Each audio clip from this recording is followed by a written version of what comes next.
Welcome back to Durban. It's now the 1990s, Nelson Mandela has been released, and it's the new South Africa. Without question, this era of the city can be characterized by replacing of the old with the new. In the 20 years since our last episode, the city's population has exploded to just under 3 million, making it one of the fastest growing cities in the world.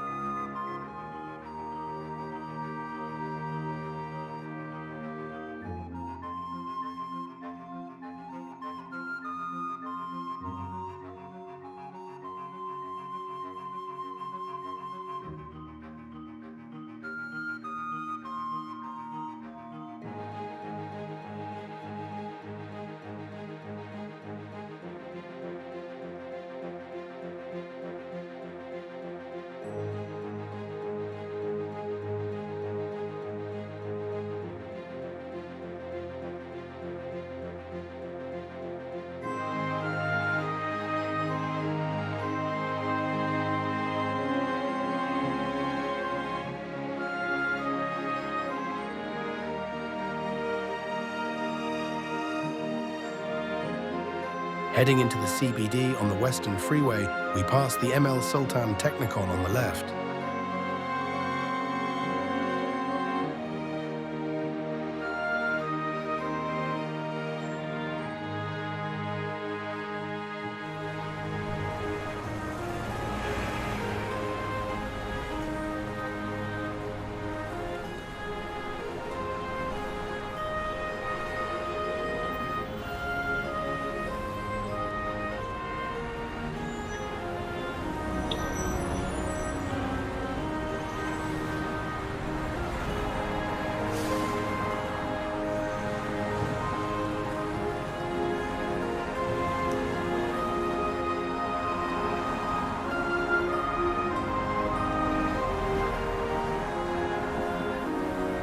Up ahead is the Victoria Street Market, the busiest in the city.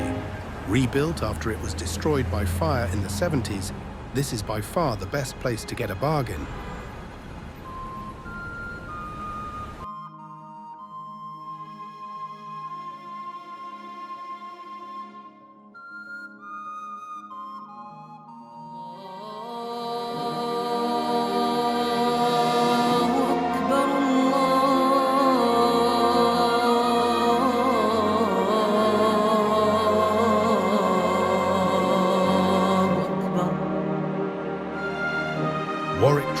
Is a bustling transportation and trading hub which sees over 400,000 people converge on it every day. It is the beating heart of the city where you can buy almost anything and get transport to almost anywhere.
In this period of economic growth, the port remained the hub around which the wheels of the economy turned. Specialized port terminals were built to cater for a wide range of industries to allow the cargoes to be easily transferred between the sea and the land.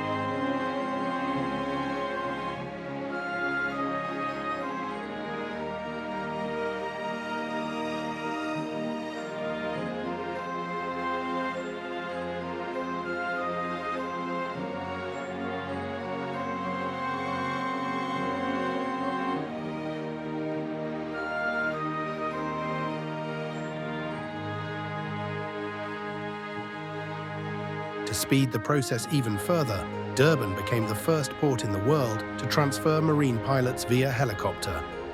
Traditionally, this was done via pilot boat, but as the maritime traffic increased, the city had to innovate to improve the efficiency.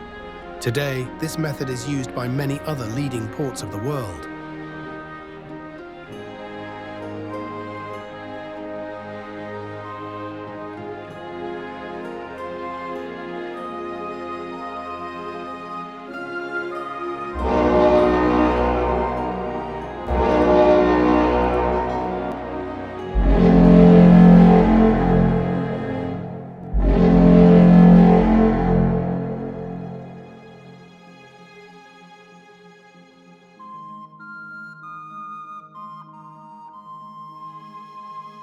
As the city approached the millennium, a number of new skyscrapers were built.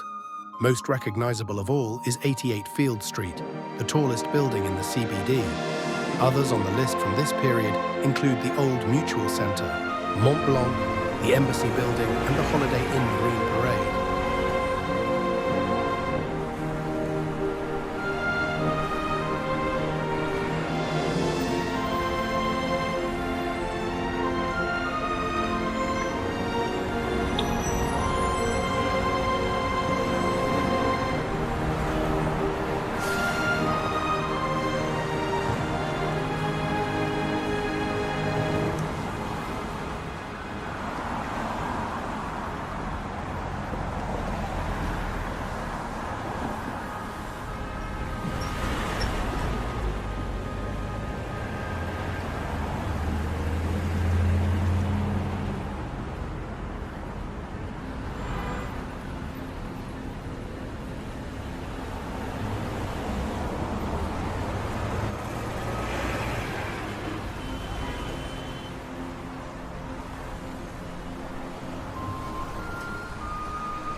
By far one of the best investments the city undertook was the commissioning of Durban's International Convention Centre.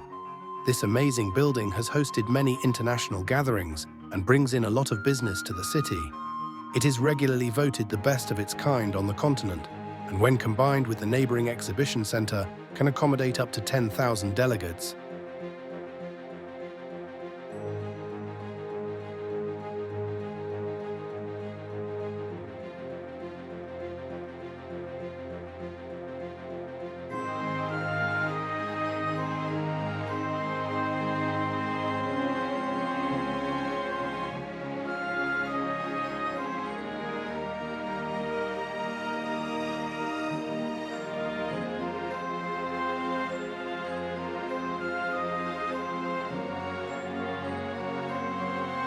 Not all progress was great in hindsight. Top of this list was the relocation of Durban Station out of the CBD. The old structures were thankfully preserved and repurposed into a shopping centre and tourist junction. The new station is far less beautiful and is located too far from downtown to be useful for commuters.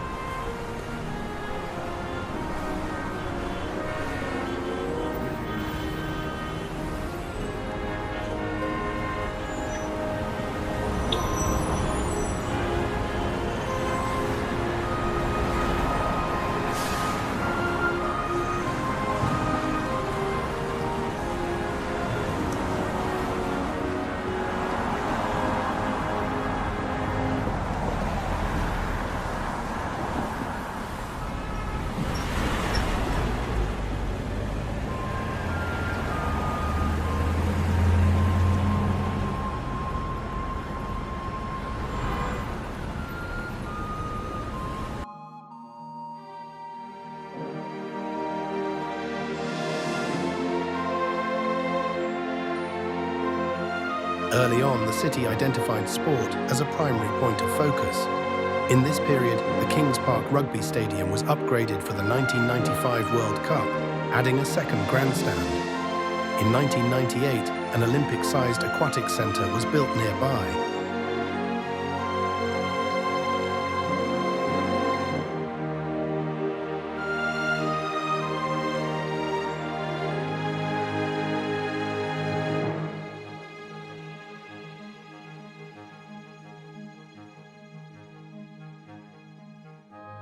The Kingsmead Cricket Stadium hosts many international matches and is located adjacent to the Durban SABC. Two of the nation's most popular radio stations broadcast from here, Ukhozi FM and Lotus FM.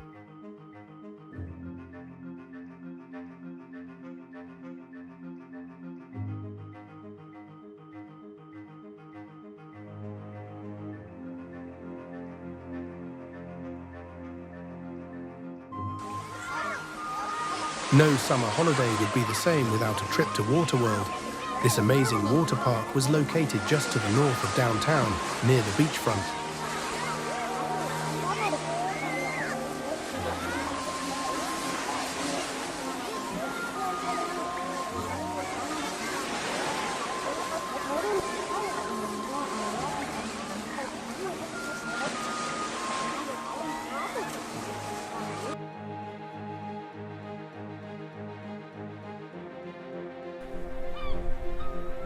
Many upgrades were undertaken on the Golden Mile, including new swimming pools, promenades, restaurants and shops.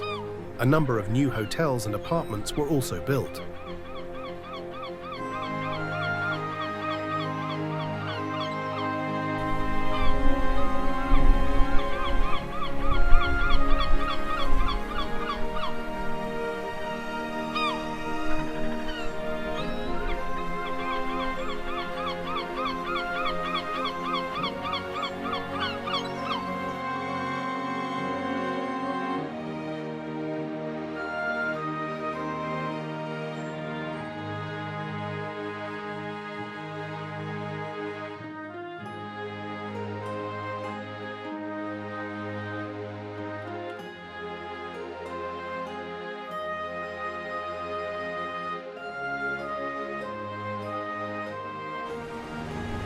One of the icons of this time were the minor buses. Smaller than traditional, they connected the city and the Berea, offering an excellent and efficient way to get around the city without needing a car.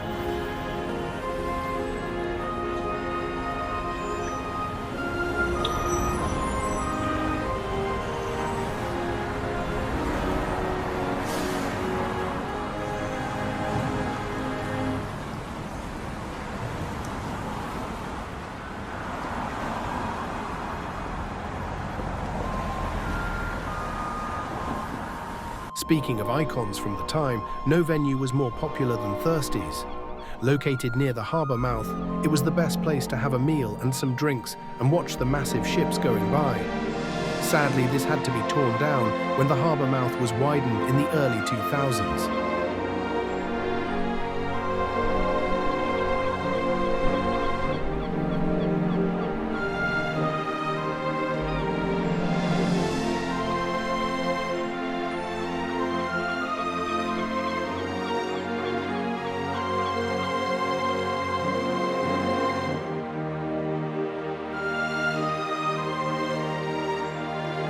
Much of Durban's industry was located to the south of the city, near Umlazi.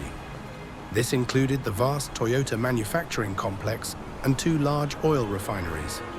This industry supported the growth of the neighbouring suburbs of Isipingo, Clarewood, Chatsworth and Amanzimtoti.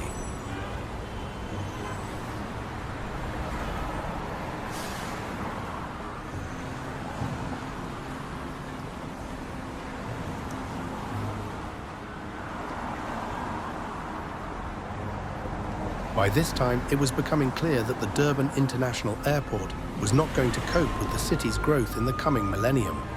Plans had to be made for a new airport if the growth was to be sustained.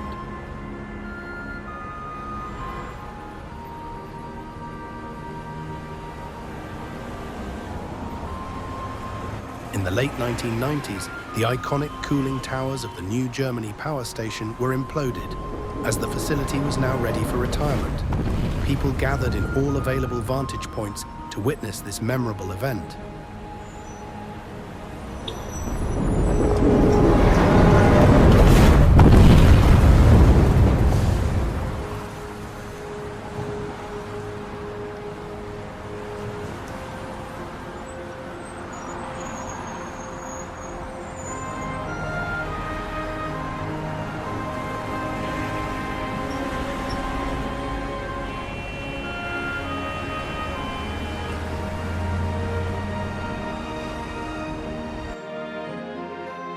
Around this time, one of the largest malls in the country was opened near Westville.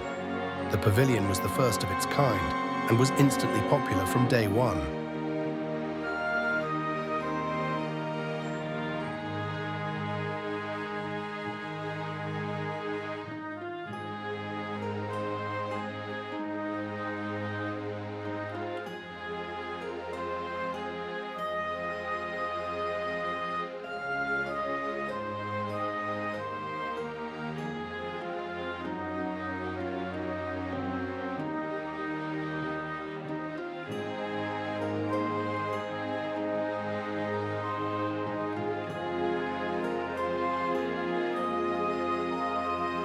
As Durban neared the end of the 20th century, a little more than 150 years since it was founded, it was certainly experiencing a golden age.